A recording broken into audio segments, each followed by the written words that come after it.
जब बिहार के सभी छात्र एकजुट हो जाएंगे और एक सुर में सड़क पे उतरेंगे, एक साथ उतरेंगे, सरकार को मजबूर कर देंगे। दिलीप भैया, आखिरी सवाल, आगे का रास्ता क्या होगा? नमस्कार, आप देख रहे हैं पटना लाइट। कल जो है बीपीएससी का रिजल्ट जारी किया गया है आयोग के द्वारा, लेकिन रिजल्ट जारी होने के बाद बहुत सारे सवाल कैंडिडेट्स के मन में खड़े हो रहे हैं। सबसे बड़ा कारण ये हो जाता है कि कट ऑफ अचानक से 113 नंबर चला गया। हमारे साथ छात्र नेता जो हैं दिलीप भैया हैं, वो जुड़े हैं। हम उनसे बातें करेंगे और कुछ इनपुट जानने की कोशिश करेंगे कि आखिर क्या वजह रही कि अचानक से कट ऑफ इतना ज़्यादा और छात्रों के मन में असंतोष फिर से बढ़ गया। सर नमस्कार भैया। जी बहुत बहुत धन्यवाद। देखिए, बीपीएससी का जो कट ऑफ इतना ज़्यादा गया है, ये बिल्कुल चिंता का विषय है और ये अविश्वसनीय है। आज तक इतना ज़्यादा कट ऑफ किसी सिविल सेवा का नहीं गया है जितना इसका जा रहा है, किसी पीसीएस का नहीं गया है और बीपीएससी का तो गया ही नहीं था। तो कहीं ना कहीं ये धांधली सेटिंग की ओर इशारा करता है, क्योंकि इससे पहले इसका पेपर लीक हुआ था और उसमें जिन लोगों का पैसा फंसा होगा वो लोग चाहेंगे कि किसी तरह पास कर जाए। तो इस जांच का विषय बनता है, इस पर जांच होनी चाहिए निश्चित रूप से, क्योंकि लाखों स्टूडेंट्स में घोर निराशा है, वो हताश है इस कट ऑफ को लेकर और किसी ने भी इसकी संभावना व्यक्त नहीं की थी। यहाँ तक कि कुछ शिक्षा माफिया पटना में है, शिक्षक के रूप में जो लोग कट ऑफ बहुत ज़्यादा करके बताते हैं, वो लोग भी इतना कट ऑफ नहीं बताए थे। तो ये निश्चित रूप से बहुत बड़े पैमाने पे धांधली का इशारा करता है। तो देखते हैं कि आगे क्या होता है। अभी हम लोग सबूत इकट्ठा करने में लगे हुए हैं, क्योंकि बगैर सबूत के तो कुछ करना उचित नहीं होगा। लेकिन कहीं ना कहीं ये धांधली हुई है। सरकार से हम मांग करते हैं, आयोग से भी मांग करते हैं बीपीएससी से कि इस रिजल्ट को आप जांच करवाइए और जो कुछ रोल नंबर है सीरियली पास किए, तो उस पर आप जांच किए कि ऐसा कैसे हो। क्या वही 300-400 लोग तो नहीं है जो आरा के सेंटर पे थे, जो 2-3 रूम में बंद होकर एग्जाम दे रहे थे? क्या उसी को अलग अलग जिला में या अलग अलग सेंटर में बांट के 2-2, 3-3 करके बैठा दिया गया? क्या इस तरह की बात है?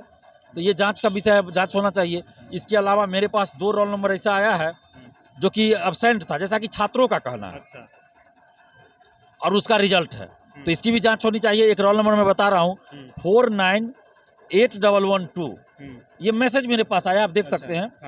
ये छात्र ने भेजा, उनका कहना है कि एब्सेंट था, उसके पीछे इसका सीट था, लेकिन उसका रिजल्ट है। एक दूसरा रोल नंबर है, ये मेरे फेसबुक पोस्ट पे भी कमेंट है, 127601, ये रोल नंबर भी एब्सेंट था, जैसा कि छात्र का कहना। मैं बार बार ये बात इसलिए बोल रहा हूँ कि मैं तो वहाँ मौजूद नहीं था, छात्र मुझे बता रहे कि एब्सेंट था और इसका रिजल्ट है। तो आखिर ऐसा कैसे हो गया भाई? और वो 300-400 जो लोग थे आरा के सेंटर पे, वो किसके बाल बच्चे थे? किस नेता मंत्री विधायक के बच्चे थे? भैया, जैसे कि बहुत सारा ऐसा प्रोमिनेंट कोचिंग है यूपीएससी बीपीएससी के, जो वो कट ऑफ को एक्सपेक्टेड कट ऑफ बता रहे, तो इतना ज़्यादा नहीं बता रहे थे। वो काफ़ी प्रोमिनेंट है, उनकी बात मानी जाएगी यहाँ पे जिन छात्रों में जो एग्ज़ाम दिए हैं, लेकिन उसके बावजूद इतना ज़्यादा कट ऑफ चला जाता है, तो छात्रों के मन में विश्वास कैसा रहेगा? देखिए, छात्र निराश हुए हैं एकदम। बीपीएससी और बिहार सरकार पे बिल्कुल भी भरोसा अब नहीं है, विश्वास नहीं रह गया है। सभी लोग अब ये मान लिए हैं कि धांधली सेटिंग ये लोग करते हैं। लेकिन फिर भी मैं अभ्यर्थियों से अपील करूंगा कि आप हताश ना हो। रिजल्ट नहीं हुआ, निराशा जरूर होती है, हम जानते हैं, लेकिन हिम्मत नहीं हारना है। हम लोग को संघर्ष करना है, लड़ना है। आप पढ़ाई करते रहें और कोई सबूत अगर मिलता हो धांधली के खिलाफ, धांधली का कोई सबूत मिलता है तो ज़रूर हमें दीजिए, तब हम उसके लिए ज़रूर लड़ेंगे। लेकिन बगैर सबूत के हम कुछ नहीं कर पाएंगे, क्योंकि हम सरकार में तो है नहीं, हम किसी पद पे है नहीं कि कुछ कर देंगे। तो हमारे पास कोई सबूत रहेगा तभी हम सरकार के सामने उसको रख सकते हैं और आंदोलन भी कर सकते हैं या कुछ कर सकते हैं। दिलीप भैया, जैसे कि एक बात है, जैसे कि हम मान लेते हैं कि 113 ही कट ऑफ गया, लेकिन ऐसा क्या कारण है कि बीपीएससी आयोग पे छात्रों का विश्वास है ही नहीं? ऐसा इसलिए क्योंकि बीपीएससी ऑफिस के अंदर कुछ लोग हैं, अधिकारी कर्मचारी, जो कि लंबे समय से हैं और वो सेटिंग वेटिंग में रहते हैं। अमरिंदर कुमार परीक्षा नियंत्रक है, उनको प्रमोट करके सचिव भी बना दिया गया, आईएएस बना दिया गया, आईएएस में प्रमोशन दे दिया गया, और उनको हम लोग हटाने की मांग लंबे समय से कर रहे हैं। तो ये लोग जब तक रहेंगे तो साफ सुथरा एग्जाम नहीं होगा। और 66वीं में रैंक घोटाला हुआ, पोस्ट घोटाला, डीएसपी के पद पे घोटाला किया गया। 64वीं में 90% फर्जी लोग बहाल हो गए पैसा पैरवी पे। तो ये सरकार जो है कहीं ना कहीं चुनावी खर्च इकट्ठा कर रही है, और यही वजह है कि इतना धांधली सेटिंग हो रहा है। भैया, सवाल ये है कि जैसे कि बीपीएससी जो है हमेशा शक के दायरे में आया, आज से नहीं बहुत समय से हमेशा इस तरह के अनशन, प्रोटेस्ट, जो भी बोले हम, चलते आ रहा है, लेकिन अभी तक सुधार इसमें जीरो है। कुछ भी ऐसा नई चीज़ दिखता है जिसमें हम कह सकते हैं कि हाँ बीपीएससी में थोड़ा भी प्रोग्रेस हुआ है, तो वो कैसे ठीक होगा? देखिए, वो ठीक होगा जब बिहार के सभी छात्र एकजुट हो जाएंगे और एक सुर में सड़क पे उतरेंगे, एक साथ उतरेंगे, सरकार को मजबूर कर देंगे नहीं तो फिर सरकार बदलनी पड़ेगी, यही हो सकता है ना।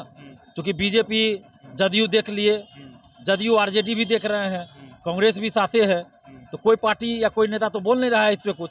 सभी चोर चोर मौसेरे भाई है, और सभी पार्टियों के नेता, कुछ न कुछ नेता इसमें शामिल रहते हैं, और यही वजह कि सभी पार्टियां चुप रहती है। तो अब बिहार के युवाओं को सोचना पड़ेगा कि कब तक इसको हम झेलें। कुछ दिन पहले, लाइक 2-4 दिन पहले ही 10,000 कुछ नियुक्ति पत्र दिया गया पुलिस ऑफिसर्स को गांधी मैदान में सबके सामने आ करके। लेकिन कुछ दिन बाद, जस्ट 1-2 दिन बाद फिर से रिजल्ट आता है बीपीएससी का, उसमें ये पता चलता है कि इसमें घोटाला हुआ है। तो इस समय में दो तरह का व्यवहार सरकार का क्या बताता है? देखिए, वो तो नियुक्ति पत्र बांट रहे हैं, वो तो पिछली बहालियों का, और उसी जिस बहाली का नियुक्ति पत्र बांट रहे थे उसमें भी धांधली हुआ, पेपर लीक उसका भी हुआ था, और वो नियुक्ति पत्र बांट रहे, तो पता नहीं क्या नौटंकी कर रहे हैं। और प्रथम इंटर स्तरीय 2014 की वैकेंसी, उसमें सारा सीट भरा नहीं गया, और वो नियुक्ति पत्र बांट रहे हैं। अभी जो बहालियाँ हैं बीपीएससी की, उसमें इतना खुलेआम धांधली हो रहा है, तो इस सब पे सरकार को एक्शन लेना चाहिए। लेकिन सरकार तो खुद इसमें संलिप्त है ना, सरकार प्रायोजित ये धांधली चल रही है, और यही वजह है। दिलीप भैया, आखिरी सवाल, आगे का रास्ता क्या होगा छात्रों के लिए? क्योंकि आपको वो as a leader, as a face आपको देखते हैं, तो आगे राह क्या होगा? आगे का रास्ता दो चीज़ का है, मेहनत और संघर्ष।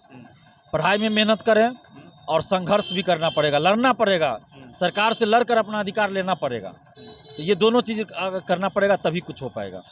और हम दिलीप भैया से राय जाने बीपीएससी को लेकर के, और उनका कहना है कि जो बीपीएससी में धांधली हुई है, और इन सब इसी तरह के अपडेट्स के लिए आप हमारे साथ बने रहिए और देखते रहिए पटना लाइव।